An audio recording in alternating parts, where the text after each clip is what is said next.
Eto na nga ang surpresa ngayong gabi at talaga namang na-surprise ako dahil hindi ko alam na meron pala siyang nakaplan na pa-bouquet, pa-cake at pa-balloon para sa akin. Ang haba ng hair ko dyan. In all fairnesses ha. Kaya naman maraming salamat at na-appreciate ko yung gesture. Thank you so much at dahil dyan, nag-party na nga kami dito nga sa Rapture Bar sa may Cubao, Quezon City. Pinagpatuloy namin yung konting kasiyahan na aming nararamdaman ngayong gabi na to. Dahil nga daw ito ay anniversary namin. Kaya naman nag-party, nanood lang kami dito ng drag queens at syempre in-enjoy ang gabi kasama ng friends and family.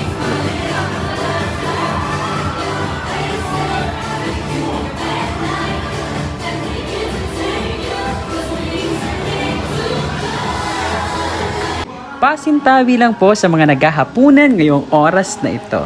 Dahil gusto ko lang ma-feel yung moment na masaya,